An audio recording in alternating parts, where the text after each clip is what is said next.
Hello friends, আমি কথা বলি। আমি আবার তোমাদের কাছে চলে এসেছি আমার দেখা ব্লগ নিয়ে। তো তোমাদের আজকে কাঁকড়ার রেসিপি করে দেখাবো। এমনি সিম্পল মাংসের মতন করে যে কাঁকড়াটা করে কষা কষা করে, সেই কাঁকড়ার তেল ঝাল বলতে পারো বা যাই বলতে পারো, সেই রেসিপিটা করে দেখাবো। এবং তার সঙ্গে কাঁকড়া কীভাবে ছাড়ায় বা পরিষ্কার করে সেটাকেও দেখাবো। কারণ আমি নিজেই পরিষ্কার করতে জানি না, আমার হাজব্যান্ড পরিষ্কার করবে, জেনে এসেছে দোকান থেকে। আর আমি রান্নাটা করে দেখাবো। আমার রান্না মানে তোমরা সঙ্গে থাকো আর দেখতে থাকো।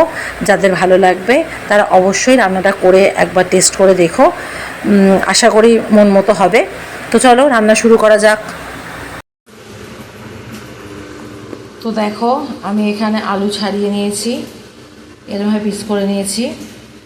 আর এই দেখো রজত কাঁকড়া ছাড়াচ্ছে। এই একটা অলরেডি ছাড়ানো হয়ে গেছে। 4টেই কাঁকড়া এনেছি, ভালো করে ধোও কিন্তু।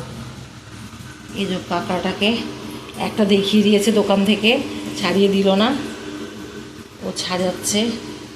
পারবে তো? কীরকমভাবে ওদের ওদের হাতের ব্যাপার আছে, কোন দিক থেকে আমি ছাড়াবো। এই দেখো ছাড়িয়ে ফেলেছে। ছাড়িয়ে ফেলে বললো এই ভুসিগুলো বাদ দিয়ে দিতে। আমি না কাঁকড়া ছাড়াতে পারিও না, আর অনেক দিন পর কাঁকড়া খাচ্ছি। এর আগে খেয়েছি, লাস্ট বোধহয় হাওড়ায় যখন ছিলাম তখন খেয়েছিলাম, তারপর অনেক দিন খাইনি। এই যে ভুসিগুলো বললো বাদ দিয়ে দিতে, যে ভুসিগুলো ছড়িয়ে দিচ্ছে।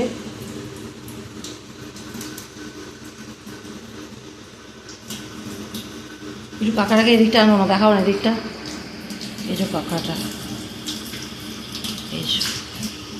এই ওইটাকেও বাদ দিয়ে দিতে হবে, কালো রঙের এগুলো কীসব বাদ দিয়ে এটাকে নিয়ে এবার ভালো করে ধুয়ে তারপর রাখা হচ্ছে। এই যে এখানে রাখা হচ্ছে। আমরা 4টেই এনেছি, খুব বেশি আনিনি। এগুলো 550 টাকা করে চেয়েছিল, বেলায় গেছি দরাদরি করে 400 টাকা করে নিয়েছি। কাঁকড়ার দাম তো একটু বেশি হয় জানো, বড় কাঁকড়া। একটা গোটা কাঁকড়া দেখাও, এদিকে দেখো। উড়ি বাবা, দাঁড়া পড়ে যান। দেখো নড়ছে, দেখো বাধা হয়েছে। সামনের দিকে ফেরাও একটু, দেখো নড়ছে। বাপরে বাপ, ওরি বাবা কিরম নড়ছে। এই দাঁড়াটা পড়ে গেছে নিচে, ভয় পেয়ে গেছি খুব জোর। বাপরে, দেখো তোমাকে কামড়িয়ে দেয় না, তুমি তো দৌড়বে চেপে। ওরি বাবা, এই দেখো এখানে আরেকটা কাঁকড়া আছে। যাই হোক, জানিয়ে নি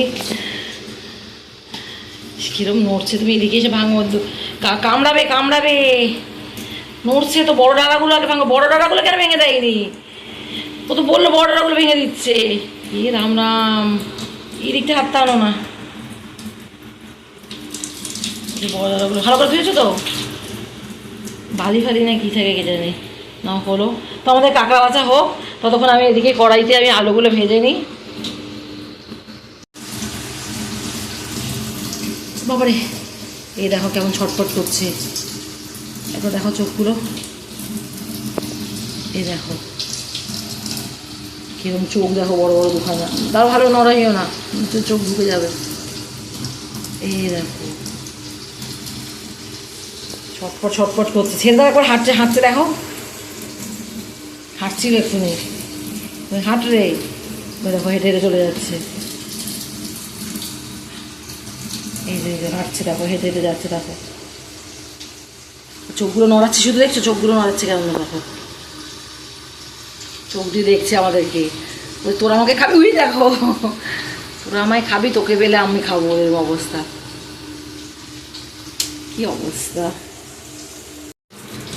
আর এখানে দেখো খোলাগুলো সব রেখেছে। এগুলো কাঁকড়ার ডিম আছে ভিতরে বলছে। চামচে করে এগুলোকে নিয়ে নিতে হবে, লাস্টে ধুয়ে আর নিয়ে নেওয়া হবে।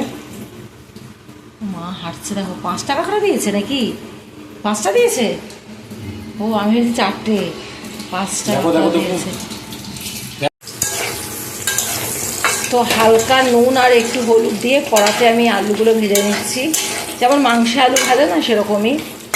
আর এদিকে দেখো পেঁয়াজ কুচি কুচি করে নিয়েছি, টমেটো লঙ্কা যে যতটা দরকার প্রয়োজন মনে করবে ততটাই নেবে। আমি একটা বড় পেঁয়াজ কুচি করে নিয়েছি, আর এই ছোট পেঁয়াজটাকে কেটে নেবো। আর এই পেঁয়াজটা এগুলো বাটার জন্য দেবো, একটু বাটার মশলা বানাবো। আর কয়েকটা রসুন তারাও কাটি, তোমাদের দেখাচ্ছি কতটা রসুন নিচ্ছি। 5টা মোটমাট আমার হয়েছে, প্রায় ধরে নাও 100 গ্রাম করে কাঁকড়াগুলোর ওজন ছিল, মানে 500 গ্রাম হয়েছে। 523-24 গ্রাম না 27 গ্রাম এরকম টোটাল ওজন হয়েছিল কাঁকড়াগুলো। সেই হিসাবেই তোমরা মশলা দেবে, মাংসের মতন মোটমাট হবে রান্নাটা। তো আলুগুলো দেখো ভেজে নিয়ে তুলে রেখেছি, কড়াতে আরেকটু তেল দিয়ে দিলাম। এর মধ্যে এবার এই কাঁকড়াগুলো সব দিয়ে দেবো, এই যে কাঁকড়াগুলো দিয়ে দেবো।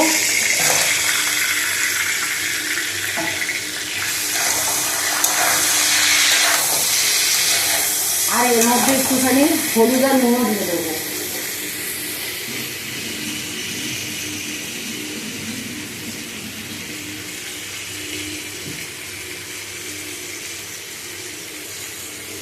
খানিকটা হলুদ দিলাম, এই নুন দিলাম, সরি, আর খানিকটা হলুদ দিলাম। এটা দিয়ে ওই মাছ ভাজার মতন করে অনেকটা আমি এটাকে খানিকটা ভেজে নেব। কাঁচা কাঁচা তো কেউ রান্না করে না, এটাকে ভালো করে ভেজে নেব।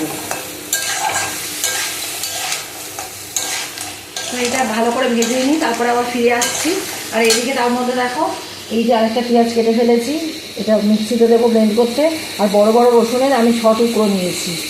আর এরকম 1 ফালি মতো আমি আদা নেব। এই আদাটা নেবো না, আমি একটা অন্য আদা নেবো, এরকম 1 ফালি মতো আদা নেব। এগুলোকে সব ব্লেন্ড করবো। ইচ্ছা আছে আর একটা ছোটো পেঁয়াজ দেবো এর সঙ্গে, পারলে এলাকা তোমরা যতটা গ্রেভি খাবে সেরকম দিও। এখানে কারণ আমার পেঁয়াজ কিন্তু কুচি আমার এতটা রয়েছে, ঠিক আছে? ইচ্ছা হলে আর একটা ছোটো পেঁয়াজ তোমরা দিতে পারো।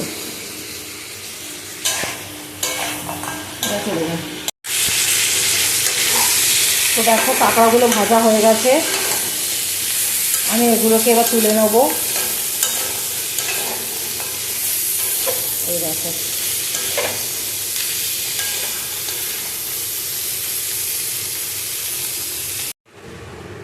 তো কড়াই আমি আবার তেল দিয়ে, তেল গরম করে প্রথমে তেজপাতা দিয়ে দিলাম। তারপরে এই যে টমেটো, পেঁয়াজ কুচি, লঙ্কার কুচি, এগুলো সব দিয়ে দিলাম। এগুলো একটু লাল লাল হয়ে আসবে পেঁয়াজগুলো। তারপরে আমি যে মশলাটা বেটে রেখেছি, এই যে মিক্সিতে পেঁয়াজ রসুন আদা, এটাও এর মধ্যে দিয়ে দেবো। আগে একটু লাল লাল করে ভেজে নিই। তো পেঁয়াজটা লাল লাল করে ভাজা হয়ে গেছিলো, তারপরে ওই মশলার পেস্টটা আমি দিয়ে দিলাম। দিয়ে একবার নেড়ে নিয়ে এর মধ্যে দেখো লঙ্কার গুঁড়ো দিয়েছি, হলুদ গুঁড়ো দিয়েছি, নুন দিয়েছি। এটা তোমরা যতটা ঝাল খাবে সেই পরিমাণ মতো লঙ্কার গুঁড়ো দেবে। আর হলুদ গুঁড়ো আমি 1 চা চামচের একটু কমই দিয়েছি, আর নুন 1.5 চা চামচ মতন দিয়েছি। এগুলো হচ্ছে সব তোমাদের পরিমাণ মতন, কারণ কি কে কতটা খাও, কতটা কে নুন ভালোবাসো, কতটা ঝাল ভালোবাসো, সেই অনুযায়ী তোমরা দেবে। এবার আমি মশলাটাকে ভালো করে কষিয়ে নেব। বেশ 5-7 মিনিট ধরে আমি মশলাটাকে লো ফ্লেমে আমি ভালো করে কষিয়ে নেব।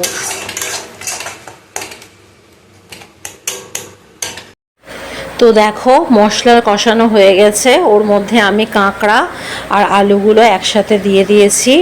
দিয়ে লো ফ্লেমে রেখে ভালো করে কিছুক্ষণ ধরে কষাচ্ছি। এখন কষানো চলছে, আরও কিছুক্ষণ ধরে আমি এগুলোকে কষিয়ে তারপরে এতে জল ঢালতে হবে। তো এখন কষানো চলুক। এই দেখো অনেকটা কষানো হয়ে গেছে, এবার জল ঢেলে দেওয়ার সময় এসে গেছে। আর একটু যতটা কষাবে তোমরা ততটা ভালো টেস্ট হবে খেতে। তো আমি তাই জন্য একটু বেশি কষাচ্ছি। তো সুন্দর করে একদম কষানো হয়ে গেছে দেখো।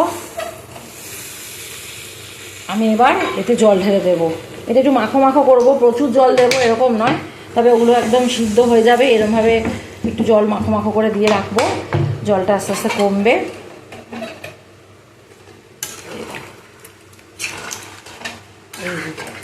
জল আমি দিয়ে দিলাম।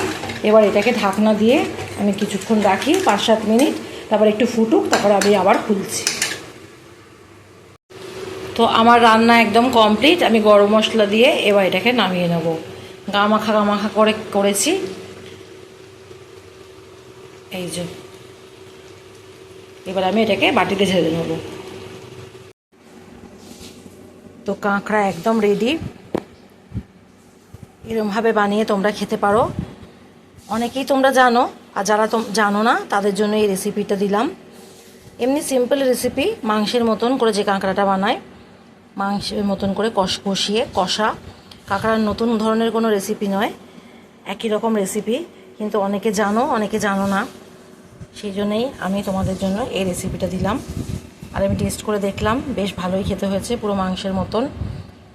তোমরা যে রান্না করে খেয়ে দেখতে পারো, ভালো লাগবে আশা করি। তো আজকে ভিডিওটা এখানেই এন্ড করে দিচ্ছি। ভালো লাগলে কমেন্ট বক্সে জানিও, আর লাইক শেয়ার সাবস্ক্রাইব করতে ভুলো না। Bye bye.